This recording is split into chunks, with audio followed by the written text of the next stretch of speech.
कैसे आप लोगों की पढ़ाई कैसे पापा करवाते थे? क्योंकि देखिए बीए, बीएड, एमए और भाई को पढ़ाना बहुत मुश्किल होता है ऐसी परिस्थितियों में। तो कैसे मैनेज करते थे? पता नहीं पापा कहीं से रुपया लेके आके हमको पढ़ाते थे। रो मत बेटा, रो मत। हमारे साथ में रहेंगे तो हम भी पढ़ेंगे, आगे बढ़ेंगे, ऐसे तो कैसे बढ़ेंगे। हुँ। सभी लोगों से यही गुंजाइश है, हमें पापा की कमी महसूस ना होने दे, हमारे साथ में खड़े होकर हमारे सपोर्ट करे। मजूरी करता बाकी थोमा भाई को उधार लेता 400 महीनों पास देता भड़ लेता बीऊ बिन दिखाड़ देता बीऊ बिन देता यूं कर चलाता इन कहीं खेती में हो जाए तो कहीं आप मजूरी कर 10,000 रुपया देता मारा देता दुकान मत बीऊ कर पर डेरो चलाता। एक बात सोरी पढ़ावनी हुँ। इन आगे अपने नौकरी लगावनी तो यूं कि अपने एक घर को 2 घर हकरा हुई आगे आपो के लोग के ही कि भाई सोरी ने बिराज पढ़ाई है थी मजूरी कर पढ़ाई है तो आप ही पढ़ाओ तो बी बी वजह हमारे हम हो ग्रो परिवार है तो बे हैंग सूर्य स्कूल में बिराज मेरी हर कोई छोटी छोटी सूर्यों ने हैंग स्कूल में लेके पढ़ा आप ही बिराज सूर्य होशियार तो अपने भी होशियार होनी चाहिए।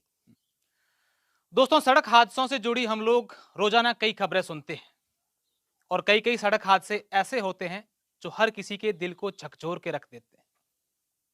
इसी हादसे का शिकार हुए एक ऐसी व्यक्ति की मैं आप लोगों को आज खबर दिखा रहा हूं जिसको सुनकर पहले तो आप तमाम लोग उस व्यक्ति को सलाम करेंगे, उन्हें नमन करेंगे क्योंकि उनकी सोच ही ऐसी थी। मैं बात कर रहा हूं पश्चिमी राजस्थान के बाड़मेर जिले के बाट्याडा निवासी भैराज राम की। भैराज राम एक बहुत ही गरीब परिवार से थे।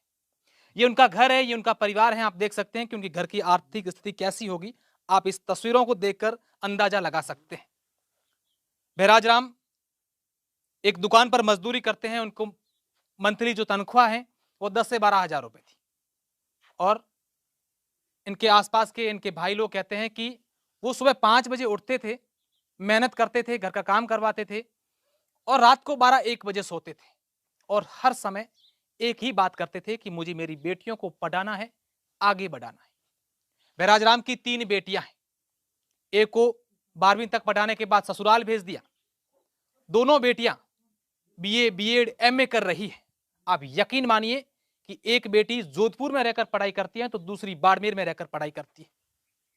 इनकी पारिवारिक स्थिति ऐसी नहीं है कि बेटियों पर खर्चा करें, लेकिन उनके पास जो कुछ है वो सारा का सारा बेटियों की पढ़ाई पर दांव लगाते हैं। जब उससे पूर्ति नहीं होती है तो आसपास के लोगों से उधारी लेते हैं। अब आप इस घटना में एक और मोड़ सुनिए। भैराज राम का एक ही बेटा था जिसका नाम अशोक था। 3 बहनों से सबसे छोटा था और कुछ दिन पहले यानी 14 दिसंबर को अशोक जोधपुर से पढ़ाई करके अपने घर आया हुआ था और अपने पापा को उनकी दुकान पर छोड़ने के लिए बाइक पर पापा और वो दोनों जा रहे थे। कुछ ही दूरी पर गए, इस दरमियान एक सामने से तेज गति व लापरवाही से एक गाड़ी आई और उस गाड़ी ने उन दोनों को टक्कर मार दी, जिसके बाद वो दोनों इस घटना के शिकार हो गए। और जिन बहनें आप देख सकते हैं, ये 3 बहनें हैं, दोनों बीए, बीएड, एमए अभी भी पढ़ाई कर रही हैं और एक बहन ससुराल जाती है। इन 3 बहनों के पिता और इकलौता भाई सदैव सदैव के लिए इस दुनिया से चला गया।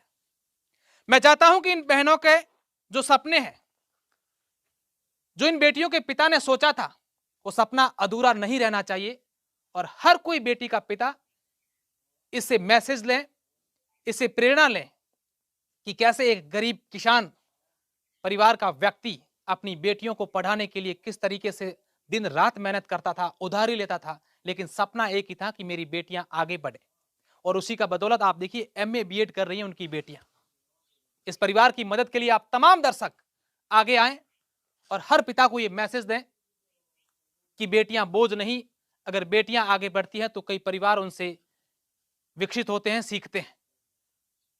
मैं मदद की तमाम लोगों से गुहार करूंगा, इनके फोन पे नंबर, इनके अकाउंट डिटेल भी आप लोगों को दूंगा, लेकिन उससे पहले मैं चाहूंगा इन बेटियों से भी बात करूं, इनके परिवार के लोग, इनके गांव के सरपंच, तमाम लोग हमारे साथ हैं, इनसे भी बात करने की कोशिश करूंगा कि वो क्या सोचते थे। आज उस पिता का सपना अधूरा नहीं रहना चाहिए जो जिस पिता ने विकट परिस्थितियों के बावजूद अपने बेटियों को पढ़ाना नहीं छोड़ा। सबसे बड़ी बेटी गीता हमारे साथ है। बेटा कब से आप पढ़ाई कर रहे हैं, क्या अभी तक आपने पढ़ाई की है? मेरी बीए बीएड चल रही है, 4th ईयर है अभी।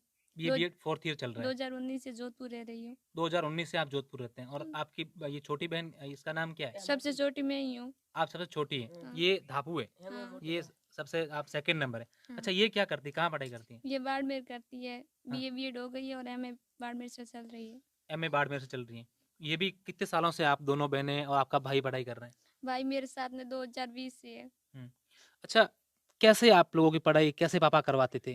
क्योंकि देखिए बीए, बीएड, एमए और भाई को पढ़ाना बहुत मुश्किल होता है ऐसी परिस्थितियों में। तो कैसे मैनेज करते थे? पता नहीं पापा कहीं से रुपया लेके आके हमको पढ़ाते थे। रो मत बेटा, रो मत। बापू, क्या कहते थे जब पापा घर आते थे आप पढ़ाई में, जब पापा क्या हमेशा आप लोगों को क्या कहते थे? पापा कहते बेटे ऐसे ऐसे पढ़ाई करना, मेरा नाम रोशन करना, हुँ, ये बोलते थे। हुँ, आपको कभी भी किसी बात की टेंशन नहीं लेना, मैं हूँ खुद लिए हुँ, आपके लिए, हुँ, जो मांगा वो मैं ला के दे दूंगा। आप बस पढ़ाई करना, मेरा सपना पूरा करना, समाज मेरा नाम रोशन करना। हुँ। अच्छा बेटा, कितना गर्व होता है ऐसे पापा पर कि देखिए कुछ नहीं होते हुए भी आप 3 बहनों को पढ़ा रहे थे। आप बड़ी बहन को पढ़ाया, अब आपकी 2 बहनों को एमए, बीएड और आपका भाई है वो भी पढ़ रहा था। तो कितना गर्व होता है आपके पापा पर? बहुत सारा गर्व होता है। भाई ने भी पॉलिटेक्निक करा दी है पापा ने, हुँ, सब कुछ करा रखा है। अभी भाई लगने वाला था बाड़मेर। हुँ। क्या पापा क्या सोचते थे? क्या बनना था? पापा कहते थे आपको बेटा कि आपको वो बनना है, क्या कहते थे? पापा टीचर बनने के लिए बोलते थे, हाँ। टीचर बन के ही दिखाएंगे हम तो। सपना पूरा करना है पापा का। हुँ। तुम क्या कहोगी दापू और कुछ? मैं भी यही कह रही, मेरे अब सेकंड ग्रेड तैयारी चल रही थी, तो इस बार पापा का ख्वाहिश थी कि इस बार तुम लग जाएगी। मेरे पापा का नाम रोशन करना चाहती हूँ, इस बार बढ़िया तैयारी करके सेकंड ग्रेड एग्जाम देके। अच्छा, पापा आपके पढ़े हुए थे बेटा? हाँ 10th तक पढ़े हुए थे। 10th तक पढ़ाई की थी। अच्छा, ये आपकी बड़ी बहन ससुराल जाती हैं, हाँ, इनको भी पढ़ाया था? पढ़ाया था 10th तक। हुँ। सभी को प्राइवेट स्कूल ही पढ़ाया था पापा ने पहले से भी। गवर्नमेंट पढ़ाई ठीक नहीं थी, प्राइवेट पढ़ाते थे हमको सभी। अभी भी आप पढ़ाई प्राइवेट स्कूल में जाके अभी करते तो मैं प्राइवेट भी कर रही। हैं? नाइन्थ के बाद सभी प्राइवेट पढ़ रहे। इसको भी 2 साल प्राइवेट पढ़ाया था, इसको 4 साल प्राइवेट पढ़ाया था, हुँ, भैया को भी 4 साल प्राइवेट पढ़ाया था, मेरे को भी 4 साल प्राइवेट पढ़ाया था, और इसको अब 4 साल प्राइवेट पढ़ रही। मैं भी 4 साल प्राइवेट करके अब एक फर्स्ट ईयर कर रही हूँ एमए, वो भी प्राइवेट से कर रही हूँ। अच्छा, क्या कहना चाहेंगे लोगों से, तमाम लोग, क्योंकि हम चाहते हैं कि आपके पापा का जो सपना है, वो पूरा होना ही चाहिए। क्या कहना चाहेंगे? बेटा क्या कहोगे आप? हमारे साथ में रहेंगे तो हम भी पढ़ाई के आगे बढ़ेंगे, ऐसे तो कैसे बढ़ेंगे। हुँ। सभी लोगों से यही गुंजाइश है, हमें पापा की कमी महसूस ना होने दे, हमारे साथ में खड़े होकर हमारा सपोर्ट करें। निश्चित रूप से देखिए इन बहादुर बेटियों को एक ही रट लगा के बैठे हैं कि हम पापा का सपना पूरा करके ही रहेंगे। अब उनके भाई हैं, बहराज राम के चचेरे भाई हैं। आपका क्या नाम है? संदाराम। चंदाराम जी। कब आपसे बहराज राम से आप लोग मिलते थे? जब मिलते तब क्या बात होती थी? मिलते तब एक बात होती थी कि संदा अपने एक काम करना है, मारवाड़ी भाषा में बोलो साहब। हुँ, अपने एक काम दूजो कहीं है कोनी, सोरियों ने पढ़ा परी और आगे बढ़ानी है, बोने नौकरी लगानी है, जो भी लाग जाए, ठीक है। भी अपने एक घर को 2 घर हावड़ हुए, ये बात करतो बड़ापने में ऐसा बात करतो, ये 2 घर हावड़ हुई। आगे बढ़ के हुई कि अपने देखो या बाटू गाँव नौरस नो जो हुई, आगे बाद में जिले को भी हुई, देश को नौ रोशन हुई। अपन कई लोग ही की कही के सोरियों पढ़ानी चाहिए, हुँ। आई तम ना ही। अच्छा, हम लोग देख रहे हैं कि घर की स्थिति ठीक नहीं है। 3-4 बच्चों को पढ़ाना, बाहर प्राइवेट पढ़वाना, अच्छे कॉलेजों में पढ़वाना, तो कैसे मैनेज करते थे वो? मजदूरी करता, बाकी थोमा भाई को डों उधार लेता, 4 महीनों पास देता, बढ़ लेता, बीऊ बिन दिकार देता, बीऊ बिन देता, यूं कर चलाता। इन कहीं खेती में हो जाए तो कहीं आप मजदूरी कर 10,000 रुपया देता, मारा देता दुकान में बीऊ कर पर डेरो चलाता।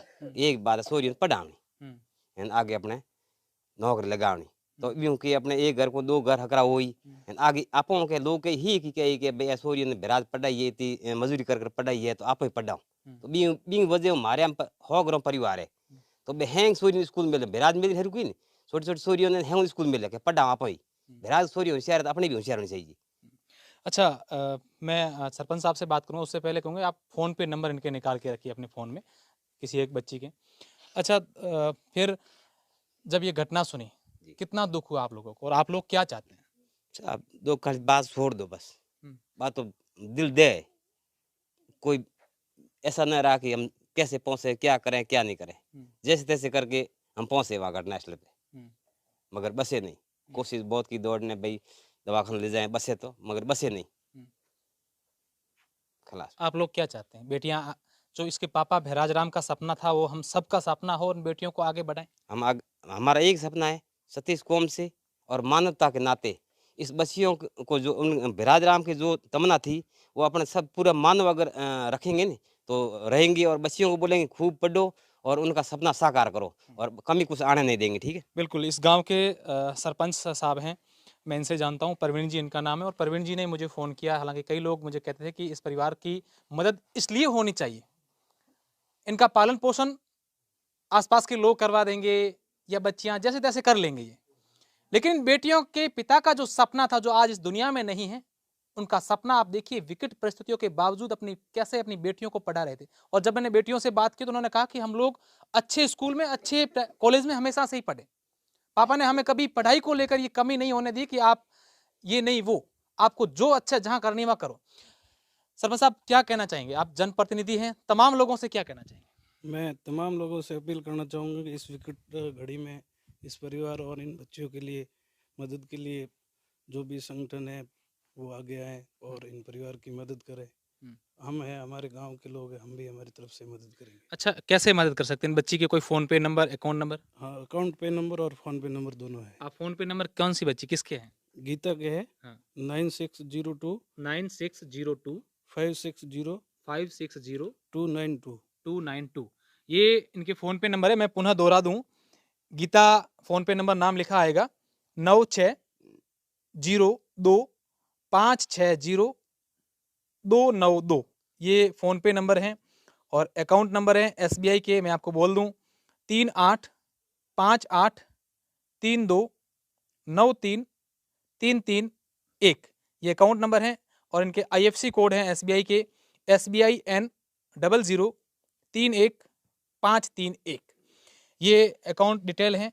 और इन बेटियों की पढ़ाई के लिए, इनके पापा के सपना पूरा करने के लिए तमाम लोग आगे जरूर आए। मैं एक बार पुनः गीता से इनके फोन पे नंबर जानना चाहूंगा। बेटा याद है आपको, फोन आपके नंबर याद है? हाँ बताओ। 9602560292। हिंदी में बोलेंगे आप बेटा? 960 हाँ। 2560 292। 292, ये गीता के नंबर हैं, फोन पे नंबर। आप चिंता मत करिए, तमाम लोग जो हैं हम सबसे मदद की अपील करेंगे, और हम लोग चाहेंगे कि आप लोगों की मदद करें और आप पापा का सपना पूरा जरूर करें। मैं एक बार पुनः तमाम उन लोगों से भी कहना चाहूंगा, उन नेताओं से भी कहना चाहूंगा, उन सरकारों से भी कहना चाहूंगा कि आप लोग दावे करते हैं कि बेटियां पढ़ें, बेटी पढ़ाओ देश बचाओ, ये सारी हम स्लोगन देखते रहते हैं, लेकिन अगर आप वाकई चाहते हैं कि बेटियां पढ़ें तो इन बेटियों को पढ़ाएं, इन बेटियों की मदद हो सके इतनी करें, ताकि इन बेटियों के पिता का जो सपना था वो सपना हर पिता का बने, और हर पिता यही चाहें कि मेरी बेटियां आगे बढ़ें, शिक्षित बने। बहुत बहुत शुक्रिया, धन्यवाद।